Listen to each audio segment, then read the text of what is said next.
Man, listen, man. Come on. He thought I meant put it in his pocket, man. Come on now. Here it is. We down here, Lafayette and Chain.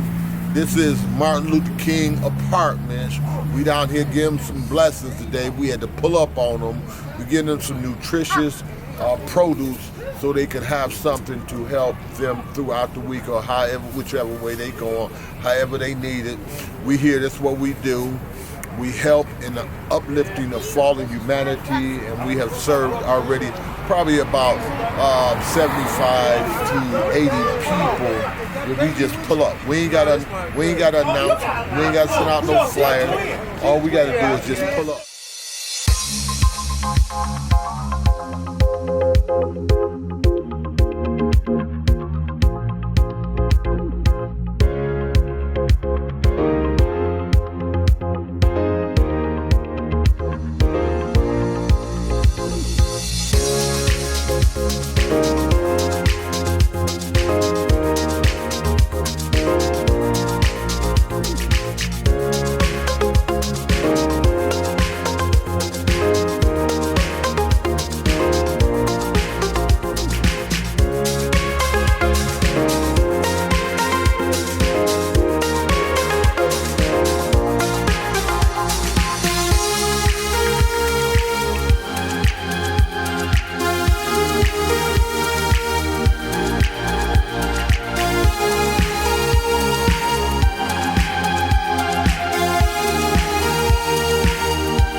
Behind it. Man, how many packages you open up to me? We're going in for a blueberry. We're going in for straight up blueberry oatmeal this morning. Real blueberry, fresh blueberry. This is what we got. This is what we got this morning. I'm gonna need some water. Please, the day has the coffee coming. Put me plain water. Rinse this thing out. Give me plain water here. Watch out. Okay, give me some gloves. Hey, give me some gloves so I can pull this out. I'm gonna put it in my hand. All right, we on it. So you gotta be like a surgeon up in here. You got all these people up in here. They helping you out. We doing surgical stuff up here. It's just a little formal question. Some questions came to me this morning, and I was thinking about some of our shared experiences. And that's all this is, this ain't targeting nobody. Even as I was filling it out or making it up, I was thinking about, it seemed like I've heard some of this stuff before in a more organized situation. But then I understood why I was directed to put it in here. Why? Because we are showing that we have a shared trauma based upon certain historical things that have happened in our lives that we can actually agree upon. These things happen. Now, we don't really understand necessarily how these things shaped us, but we can acknowledge that they did happen to us because we didn't even understand what was going on when it was actually taking place. But now we have an opportunity to reflect, to look back, and when we're looking back, we can say, yep, I see some of these same things. And it was saying, how many of us had a juvenile record? As we was coming up, some of us had juvenile records. Some of us went to juvenile for being anti-authoritarian, and see how much of it was based upon finance. How much of these things is really based upon finance? And we didn't even understand it at that time because it was the norm in our community. It said, did you go to prison before you were? They had some. You still sent them exactly to prison at that point in time. It say, And I was trying to find out, did we have family members to go to prison before us? Yep. You know, how many of us had actually had family members that went to prison before we did? Just about everyone. That's what I'm saying, a lot of shared things in common. It says, and did you have a family member come to prison? And you know, sometimes it could be your own children. That's right. It says, were you raised in a single family home by your mother? How many of us was just raised in that single family home by our mother? Most of them. See, but let's understand this here too. That we live in a single family home, but a lot of times it was just more than just us in that home. That's right. It was just more than just us. So mama had to almost act like somebody that had to corral. She was the mother's sheep or shepherd that had to corral all the children together, all these different personalities, what was going on in the street. She didn't really have the time to really attend to our mental needs. She took care of our physical needs. You got your clothes, you got your food, get out of here, you know, go get some education. But other things that was happening with us, they didn't necessarily reach out for us in those particular directions because they didn't even understand, because we did not have those levels of communication to say what was going on. But then it said, you know, some people couldn't tell their mothers everything, you know, because of the things that you was doing. Some of that, it was unacceptable. So you didn't share that with your mother. You know, some things we were embarrassed about, so we didn't share that with our mother. We trying to find somebody else to give us some insight, give us some information on what was going on.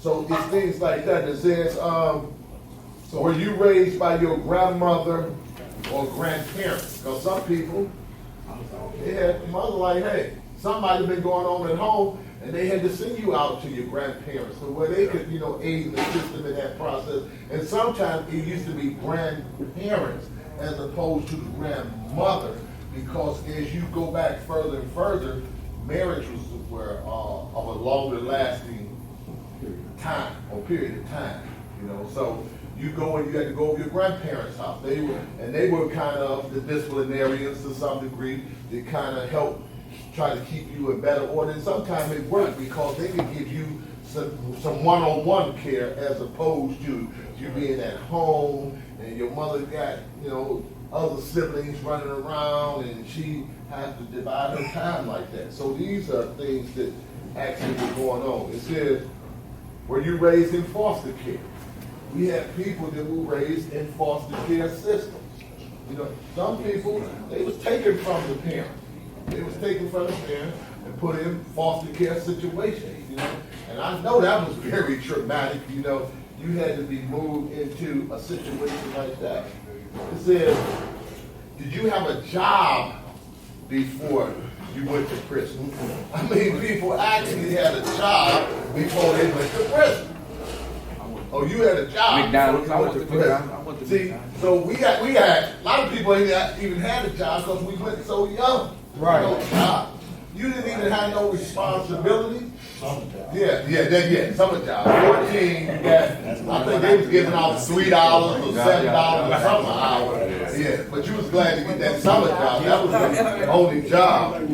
It says, did your parents work before you went to prison? Was your mother employed before you went to prison? Because some of these situations, that was not the case. The mother did not work. Her work was taking care of the household. It says, did you have siblings that went to prison before you or after you? I think that's just a replication of another question I had. Did you have a stepfather syndrome coming up? No. Well, some people, some people had their mother had boyfriend. You know, and like, you know, it bothers some of us. You know, it bothers because that wasn't your dad. He had with your mama. Then your mother ended up having a baby by him. And he, you know, it was just something about, we the man of the house, dad not here. So another guy didn't get ready to come in and try to tell us nothing. So we had issues with that. So that was a certain thing. Now just think, we had issues with it. But now that role can be reversed because you can be dealing with sisters like that already got children. Yeah. They already got some children right now. So that's another level of trauma right there. It says, did you get along with your stepfather in situations to where they had stepfather? Did you get along? It says, did you have other siblings you did not know growing up? How many of us had other siblings we didn't even know about growing up? You see like that? You know, your father, he got children that you didn't even know. You had other brothers and sisters you ain't know about when you was growing up. You ain't find that out until later. It said, did you have children before you went to prison? Anybody had children before they went to prison? Because that's traumatic. You know, you left them babies. That's something to be looked at. You know, did you have grandchildren when you came home from prison? Yes. See, because you got another generation you got to deal with now. When you came home from prison, did you have that's a trauma. All right. Did you lose a parent or a sibling while you was in prison? Yeah. That's a hard hitter right there.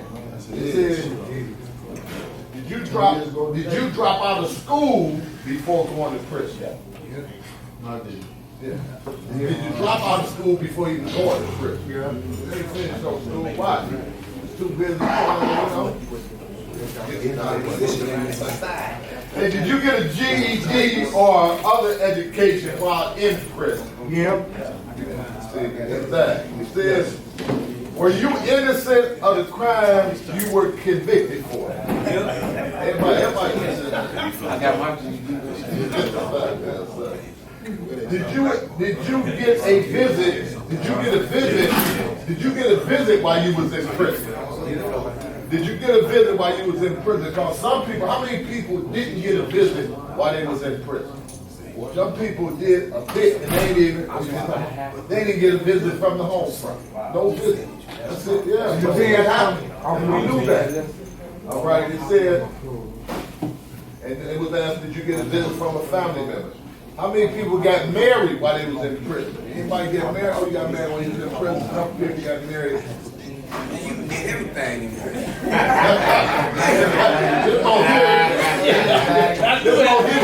Next question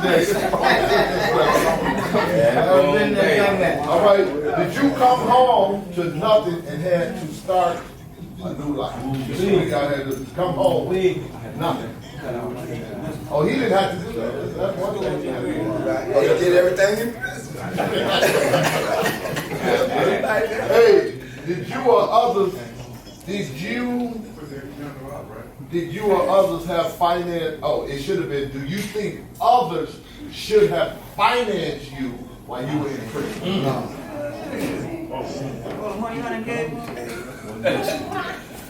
How many people think other people should have financed a prison stay? No, that's a serious piece because sometimes when people come home, people got attitudes about, man, you ain't send me nothing while I'm doing that bit. They was barely making their salary. I just got a phone call the other day. The guy got out of prison last week. He came home, shot a few of his brother and some other family members because they ain't do nothing for him. Prison mission in prison. Mesquite went home and killed his brother and other family members because they ain't do no finance. That's trauma. That's real trauma. It just happened last week. Just happened last week. So it shows the different mindsets that people have when even coming home. It shows that a lot of things have taken place and we don't always process all these situations well. Sometimes we didn't even know that we had such latent traumas that was actually on us. We know that. Had these traumas that was going on and we didn't process them well. Why? Because when we talk about re-entry don't cover some of that. Re-entry just want to say, well, hey, what we're going to do is get y'all some ID, then we're going to get y'all a job, and get y'all some housing, and then, hey, You're going to make money off of it. yeah, you're on your own here. You see what I'm saying? So that's not a true re-entry into society because how often have they actually sat down and talked with people that have come back in society after they've been there maybe for a year, after they've been there 6 months, and have a review and say, how's things working for you? How are you coming along now? See, that's not the review. They tell you what you should have, and you should be all right. You should be all right once you get a job, and once you get a few dollars, and you should be all right. But your socialization skills is nil to none. So what you do is people start to retreat into their own cubby holes. Now, how many of us ever said, man, I don't deal with nobody, man. I don't deal with all these guys. I don't deal with nobody, man. All these guys out here fake. I don't deal with them. I ain't dealing with none of these guys out here. I don't trust them. You know, this is the whole trust factor. Why? Because they don't come from where you just left. Why? Because there was a different type of camaraderie there, and at least you can expect a lot of people to be on the same page. You get out here, it's really a culture shock. It's a culture shock to you because it's hard for people to wrap thoughts around how to deal with you, not where you've been. Well, how should I deal with this person? How should I deal with some people are scared of you because they don't know how to deal with you. Why? You done came out of prison, so they scared of you. Some people think everybody that was in prison was a killer. Right. They think everybody was a killer. And most people come out of prison got a war story. Got a war story. I was talking with this Salter Bay. He had told me about the story. I had to laugh. It was real, but it was a short story. The moment that he was in prison, that was on his homeboy. They gave him a melted bottle with a screw in the top of the bottle and told him, go out and handle your business. I said, what did you say? He said, boy, they just melted down the bottle and put a screw in the top of it and said, hey, go handle your business. I said, man, that's the coldest. I say, them type of situations, you know, what prepares you for that? What even prepares you for that? You know, here you go. You have some problems. They just melted down a bottle with a screw in it. They go and handle your business. Like, nothing your parents could have did that would prepare you for going into a situation like that. Your whole mindset has to change. Now, you said, I'm going to be in survival mode. What do? I look for people that I was familiar with in advance of society. I look for those type of people so I can kind of bond with them because I don't know what's going on. They're giving me weapons. They're giving me some objects and telling me, hey, it's a cold, cold world out here. That's right. So it was hard for some people to sleep after a while because they didn't know at any given time, especially if you were in an open cell. How many of y'all were in prisons that had the cell bars and it was open cell? Not in their little rooms, and they created their rooms later. That MIC free. Yeah, when you had, there was actually jail cell. You had to be in there. And at any given time, somebody could have threw something in there on you. Somebody could have threw something. How many of y'all know people got stuff threw in on? Got threw right in on. They was right there sleep, threw right in on. How many of y'all know that people, they done stole your stuff right out of it? While you in there sleep, they fishing your stuff out your sleep. Right there. What are you talking about? It's serious business here. So, yeah, they fish your stuff out of society now because the society you was in was normal. Now you an abnormal. It's abnormal society. Now why? Because you're watching everything. You got the trust factor with people. You're not trusting people. Sometimes, Salter Bay, you need that melted bottle with the screw in it, Mo. Just walking down the street, Mo. Sometimes you be like, man, hey, I gotta have something. At any given time, it may be a jump off, and I gotta equalize, I gotta balance the situation. That's why so many people go back to prison for having firearms. They don't even have no beef, but they feel they gotta have a firearm. They don't have a beef, but they feel, I ran into one more, like, what's wrong? Mo's like, you know, I'm strapped. Mo had a butcher knife with tape wrapped around it. Shoved in his belt time. You know, I keep, Mo said, you know, I keep that. And I was like, oh, come on, Mo. What's that? You've been out 10 years. You walk around with a butcher knife stuck in your waist with tape on it. Say, I'm ready. And you know who they say they ready for? I'm ready for one of these young guys out here. I'm going to put them together, you know. I say, man, is you serious? What do you think, Mo? These boys ain't out here playing with no knives. This shit, well, I get close to them. Watch if I get close to them. Yeah, what if you don't get close to them? Things is up. And so, the stare down game, we got to deal with layers of that. You like somebody staring at you. You done dressed up, looking nice. Squeeze the face, somebody staring at you, be like, hey, what's going on? Yeah, what you staring at me for? What you staring at me? It's like, man, you was looking nice. Yeah, okay, whatever. You know what I'm saying? No, I'm not like them shoes you got on. Yeah, okay. Yeah, okay. Yeah, all right. Yeah, fine. Everything is on alert. Everybody on alert about whatever. So it's hard for you to even accept a compliment. Hard for you. Why? Because you came from a place to where somebody said, I had to deal with, bro, I've been knowing this man for 20 years. The man had the nerve enough to tell me, yes, you know I love you. I said, yeah, Mo, no homo. He said, what? What did Mo say? He said, no homo. I was like, hold on now. What does that really mean? No homo? I've been knowing you. What does that mean? I asked him, I had to walk him down like, Mo, what does that mean? Mo said, you know how they doing out here. I said, no, I don't know. So he said, no homo. Are you telling me something that changed? No homo, yes. You know I love you. You know what I'm saying? I said, okay, Mo. It just stuck in my mind. He said, no homo. What does that mean? Did you change? What was you changing genders or something like that? But it shows how people let societies and societies overlap them to where they ain't thinking independent of themselves. They just rolling with something going on in society, and it starts to affect them in certain kind of ways. So the only way you're gonna be able to back up and back down from situations like this is try to fill out and find out what things went wrong. I apologize. What things went wrong at? Where's that coming? Anybody else have some type of electronic device? Let's keep it, on the low. How many people in here did over 10 years? How many people in here did over 10 years? I ain't going no higher than 10, so I ain't gonna say how many people in here did over 20 years, did over 30 years, so I'm just saying over 10. Mo hesitant about raising his hand like, the numbers might go up so I can jump in here. No, the number is 10, Mo. That's it, Mo. So 10 is a whole decade of time. A whole decade of time. You can finish kindergarten. You can go from kindergarten all the way up to junior high school in 10 years, a lot is today. And some of us think that you're all right. No. Yeah, you all right from where you came from. But now, you in a different place in time. So how is it that we effectively integrate ourselves in this place in time? How do we do it? How did you do it, Power?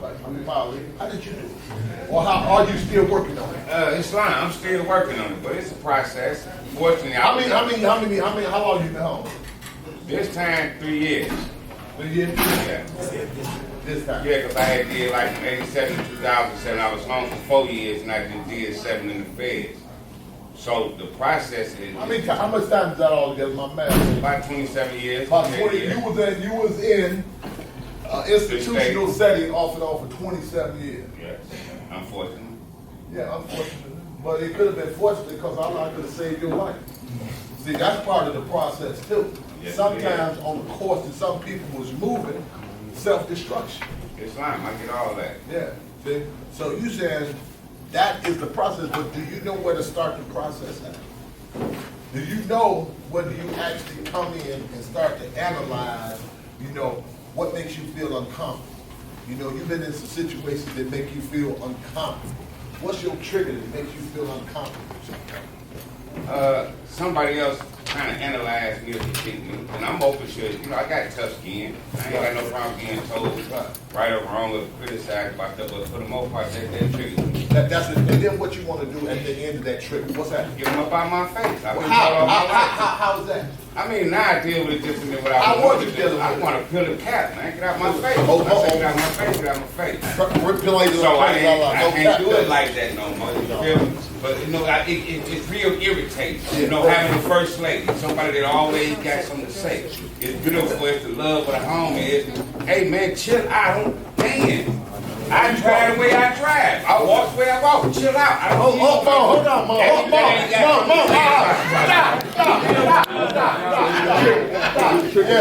We feel you, Mo. With left, I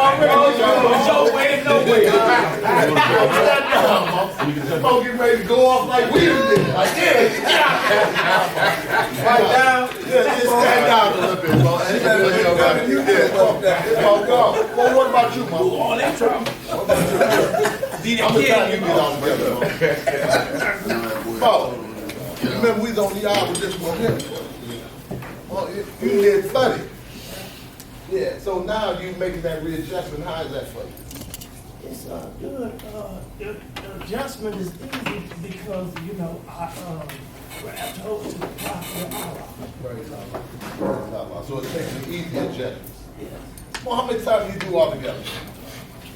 Mo, stop it, Mo. 35. 35, okay. Tell this Mo here, don't start, Mo. Hey, but Mo, you don't look too much older than you did 35 years ago. See, and we just talking about getting big young. That's Look, right. Mo still big, healthy. the same. I told this Mo, quit. I ain't running downtown with you. Mo trying to get me to run down. Nah, Mo, we ain't doing that. We ain't running no time. We gonna jog downtown, no. And I ain't getting on no motorcycle. Mo called me yesterday talking about, yeah, you gotta, what this Mo say? You gotta enjoy yourself. I'm gonna get you a motorcycle. No, you ain't. You get a motorcycle. All right, that's stuff now. I'm enjoying myself well. Mo, I ain't gotta have no motorcycle to be enjoying myself. Mo saying all that stuff. I say, no, Mo, you living your best life, Mo. You doing good, Mo. I'm proud to see you out here and functioning the way that you've been functioning because it was a long road. And I know that some of those traumas, even as you talk about, because we don't say names, but we know situations. Because some situations just don't go away. So we ain't trying to make the dead, but we know some people can't be woke up.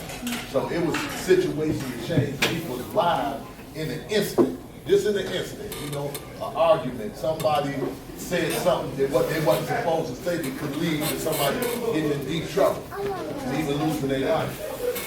So we done been through that. I wonder if you've been back, baby, cause listen, how long was you in Grand Street in there? In a number of different locations. A number of years. How many you think about it? About 15, 20 years. About 15, 20 years. Yeah. About 15. Well, I think you was my Grand Street. That's my grand I shit. think this was my Grand Street. When I was a Sunday school teacher, this boat here, There you go. this boat right here was my Grand Street. Hey, what can I say? That's when they, right there, that's where that Mo played that basketball with. Night track. Oh, I don't know if you want to be caught. Mo ran the yard with it. Yeah. And the Mo had some good teachings. And Mo, you was real calm back here. Oh, real good. Your spirit is still that calm spirit that you had. Yes, sir. Just somebody get you upset. No. Okay, well, we'll leave that part. Okay, we'll leave that part out. It was a part of every part. That's right. Yeah. Do you know this Mo here? I know him well. What's that? Holly, yeah. Tony Rome? Tony Rome. Yeah, all, I don't know what he was. It was something on the other bit. Mo, how much time you ended up doing all together? About 30. About 30 people. You ain't got Not 30 they're straight. straight, no. I did. You did it in installment. Well, not big installments, but I did 5, then I did 20. I just come home. I came home in 2012. Praise Allah. Yeah, I come home though struggling. When I came home, 2 years after maybe, I got sick. I was sick. Yeah. Hey, but I kept, the way I was able to get back in grips though was realizing that I'm a changed person.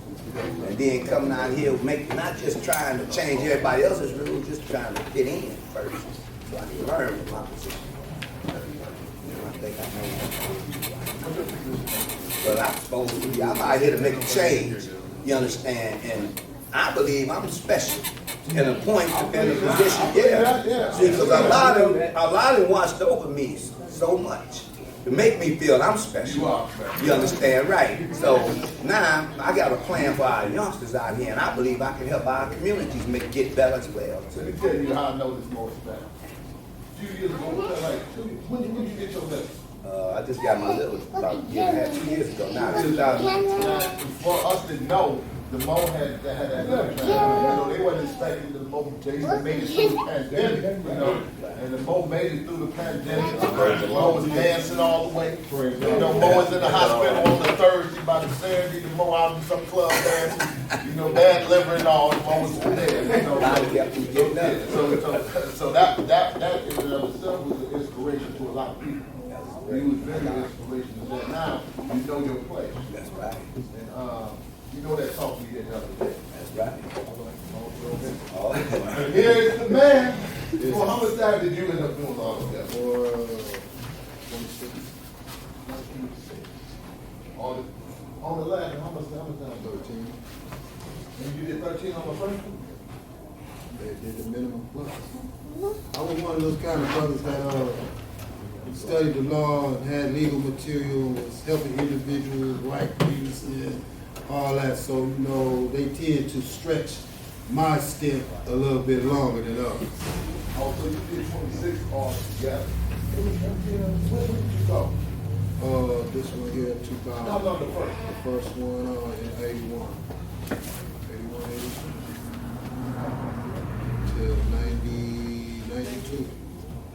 91. 92, my twins was conceived. And they was born around there. yeah. I remember the most.